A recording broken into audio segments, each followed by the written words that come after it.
What's up guys, welcome back to my channel. I'm going to be talking about something that happened to be really popular on my channel, which is weight loss. So I didn't plan on doing videos like this, but since you guys really liked my intermittent fasting for a weight loss video, I decided to do another one to update you guys because I am currently 6 months postpartum now. So since I am now 6 months postpartum, I'm going to be going over what I did to lose the baby weight. So if you guys are interested in seeing more videos about motherhood and lifestyle, don't forget to hit the subscribe button as well as the notification bell, and let's jump right into this topic. First, I want to give a disclaimer that this should not be taken as medical advice. I'm not a healthcare professional and I'm not a dietitian. These are just things that worked for me and what I've learned through my own trial and error, and I believe very strongly that every body is completely different and different things work for different people, and so I'm just sharing my experience. This is just what worked for me, and maybe some of the tips I share might work for you as well, and that is my hope for this video. Now I want to give you guys a little bit more insight about kind of where I started and where I'm at now. So before I was pregnant, I was 145 pounds about. I went up and down probably about 5 pounds here and there, but for the most part that was just like my normal weight was 145 pounds, and I was pretty confident in how I felt at 145 pounds. I definitely did have fitness goals and things I aspired to be, but overall I was very confident and very comfortable with where I was at. Now going into when I got pregnant, at the end of my pregnancy I weighed 187 pounds, and that is the heaviest I had ever been. I was extremely uncomfortable, I was miserable, and I knew I never wanted to feel like that again. Now after I had my baby, there were so many amazing things going on, but I still felt really bad about my health and my fitness overall because I was 171 pounds 6 days postpartum. I will actually link a photo so you guys can see exactly how much I weighed at 6 days postpartum. I weighed in at 171 pounds, and I took before photos because I knew that I would be trying to lose the baby weight and gain more muscle back, because after 9 months of not doing any physical exercise, not doing any workouts, well, I take that back. I did work out a little bit, but not nearly as much as I had been before. I was extremely inactive during my pregnancy, and I just felt horrible about my health, and I just really wanted to get to a place of wellness. And these are the habits I used to get to where I am at right now, which is 126 pounds. I actually have a clip of me weighing myself this morning so you guys can actually see for yourselves that is how much I weigh. Now, mind you, this was taken first thing in the morning before I ate anything, and obviously weight can fluctuate throughout the day, but I just wanted to let you guys see exactly how I weighed in this morning before I filmed this video. Okay, so the first thing I want to talk about is why we lose the weight. This was kind of a make it or break it thing as to whether or not I would continue doing my weight loss journey, and I would always quit because I felt like I didn't have a good enough why. Originally, I wanted to do it to look better or be more confident, but after having a baby, a lot of the reasons I did the things I did and kept on a routine was because I wanted to do it for her. I knew that when she was a toddler, I'd want to have a lot more strength and endurance to keep up with her. I wanted to be the best version of myself for her. I also wanted to do it to get back to feeling like myself again, because at my postpartum weight of 171 pounds, I felt really horrible. So I had a lot of bigger goals and bigger reasons why I was trying to get to a more healthy place in my life. Now, another thing I want to mention is that when you're doing it for other people, like you want to look better to impress other people, it's really hard to stay motivated. Personally, for myself, I've been very motivated because of my own goals, but I have gotten a lot of criticism for my weight loss, and I know a lot of people mean it with the best intentions, and I'm not saying that people have been rude, but a lot of people have made comments about me being too thin now, or not having big enough boobs, or not having a big enough butt. There's just lots of criticism you'll get, so I definitely wouldn't recommend that anybody go on a health journey for someone else. I really think it's most important to focus on yourself and your own personal goals. Now, another big reason I decided to go on this health journey was for my gut health. Now, ever since I got sick with C. diff, I've had a lot of GI problems, which I'm not going to go into in this video, but I just want to let you guys know that a lot of the reason I do focus on my health and why I'm so interested in food and how it metabolizes in my body is because I really want to take care of my gut after having that illness. It's also really important for mental health, which is the second thing I want to talk about. So ever since I found out I was pregnant, beginning in my first trimester, I've struggled with a lot of depression because of my hormone imbalance. Now, I truly believe that your gut is your first brain, and because your brain and your gut are connected so much, I think it's really important to take care of your gut, especially when you're having mental health issues or hormone imbalances, which are two things I struggle a lot with as of lately. But another really important thing that I focus on a lot in my health is exercise. Now, because I have a baby and because I live away from all my family and friends with my fiance, I don't have a lot of help, so I can't spend spend that much time working out as much as I would like to. So I promised myself that I will work out for 10 minutes a day doing strength training, and then I will do an hour walk every day. Now, if I have time for more, I will do more if I'm up to it, but at the bare minimum, I always do 10 minutes of strength training a day. I do a lot of YouTube workouts. I also watch a lot of Instagrammers who post fitness routines, and a lot of times I will do those along with them. So I do a lot of different varieties of things. I like to just work on strength training. I really like to focus on working on my arms and my abs. But I think it's also really important to walk every day. I like to walk right away in the morning so I don't have any excuses to get off of my morning routine. Having a morning routine really helps me with my mental health, getting outside, getting some fresh air, getting some vitamin D. All those are great things and things I incorporate every day into my life.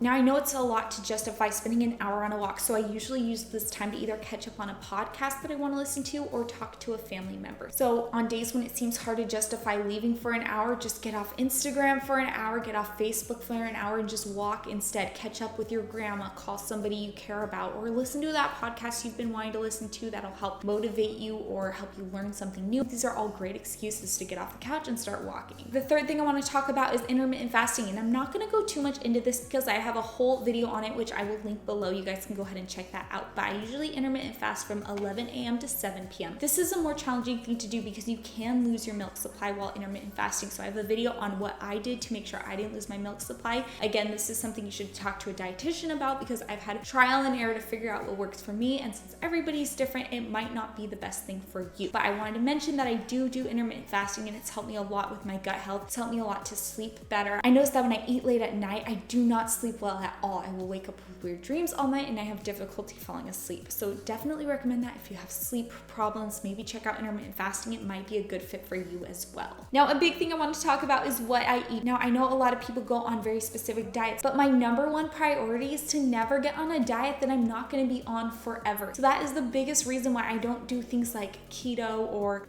whatever diet trend is going on right now. I think keto is the biggest one. But I know that I will never be able to be on a keto diet forever, so I won't start it. I want to do things that are going to have long sustaining results rather than things that are going to make me lose weight and then possibly gain it back again when I get off the diet. I want to do things that I can build into my habit, into my routine that I can continue on with forever. Another thing I do is I just listen to my body. It's taken me a lot of time to figure out what my body is craving. I felt like when I was pregnant, for the first time, I really felt that whole sensation of cravings, right? Because there were some things I didn't like and some things I wanted very strongly during those times. And so I just kind of continued that on into my postpartum journey, whereas I would just listen to what my body felt like it needed. I was never very in tune with what my body was telling me until I had my pregnancy. And now that I'm in my postpartum stage, I still try to listen to my body, what it's craving, and I try to nourish it with things that I know are going to satisfy that craving as well as make me feel good mentally and physically. So if I want something sweet, maybe not get a giant bowl of ice cream, I'll get a little piece of dark chocolate. So I just listen to my body. I try to give it exactly what it needs without going overboard. And another thing I do is I try to educate myself on the foods I love. So if there's something I find myself eating daily or something I really enjoy, I do research on it so I can see how my body metabolizes it, how much I should be eating, what are probably better portion sizes for myself, how is it benefiting me, what I might eat to replace it if I feel like I'm craving it. So for example, if I'm craving like something sweet, a lot of times I'll have nut butter because it'll help curb that craving, but I'm also getting something a little bit more nutritious rather than like a piece of cheesecake.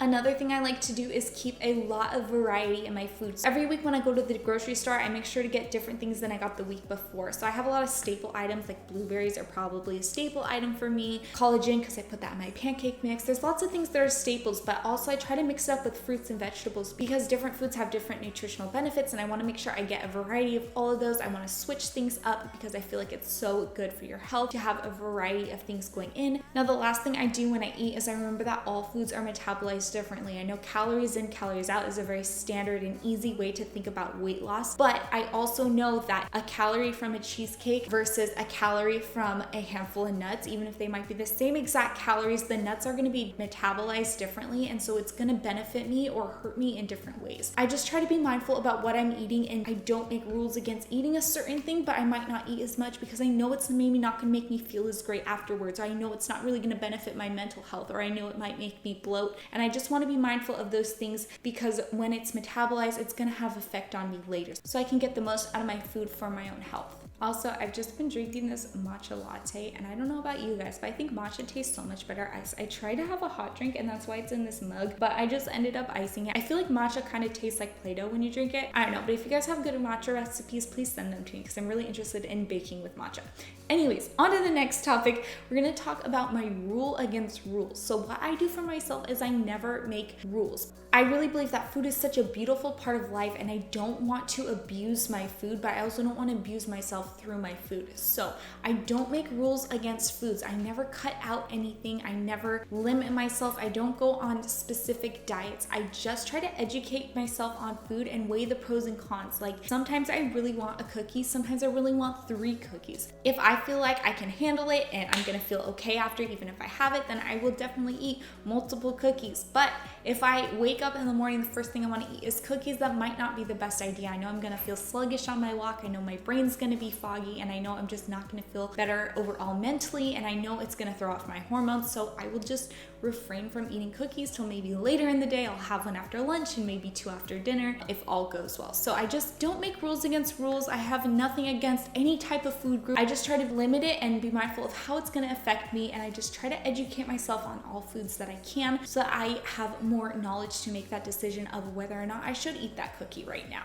And I think it's important to remember to build habits rather than rules. So for me, I try to make habits of not eating till later in the day because I know it's good for my gut to be able to clear out and have that resting time. And I also try to build habits of hydrating more. I build habits of maybe eating less sugar throughout the day so I don't have as high sugar cravings. I think it's so important to build habits in your life, things you're going to continue with daily rather than having rules for yourself. I can't eat till 11 a.m. If I really am hungry, I will eat before then. If I really need coffee, I will have coffee before then. If I'm at a social event, I will eat later in the night because that's when everyone else is eating. But on my day-to-day basis, I really try to stick to waiting till later in the day because I know that it's going to benefit me and I know it's going to make me feel my best.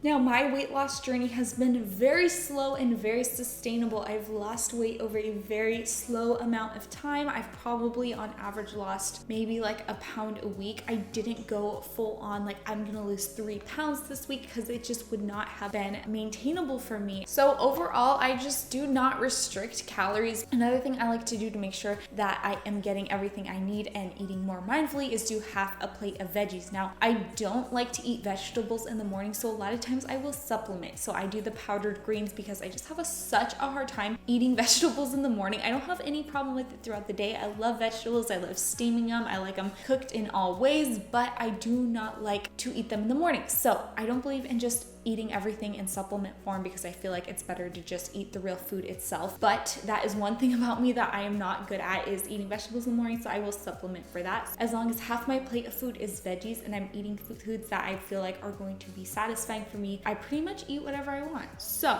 I think it's also important to think about your baby when you're trying to eat, because a lot of what you eat affects them. If you are a nursing mom or if you're just a mom in general, your health is going to affect your baby. What they see you do is going to affect how they live their lives when they're older. I'm always mindful of what I am doing and how it's going to affect my baby, and that's another thing that keeps me trying to make better decisions with my food. I think it's also really important to not focus on the scale. I think a lot of people focus on just weight and the number on the scale, but the scale goes up and down all the time, so I try not to weigh myself every day. I'm really bad about it, but it's really important to not focus on the scale as much because the results should be slow. If you're losing weight in a healthy way, they're gonna be slow, and my journey has been very slow, but over 6 months, it has added up to be a very significant change, a very healthy change in my life. So I think it's important for myself to not focus so much on the number in the scale and focus more on how I feel and what I'm nourishing my body with. So those are all the things I did on my health journey. Those are all the things that helped me lose weight and to feel better. Thank you guys so much for watching. I really appreciate having you guys here. And if you want to see more videos like this, don't forget to hit the subscribe button as well as the notification bell. Give this video a thumbs up, and we'll see you next week with another video. Thank you.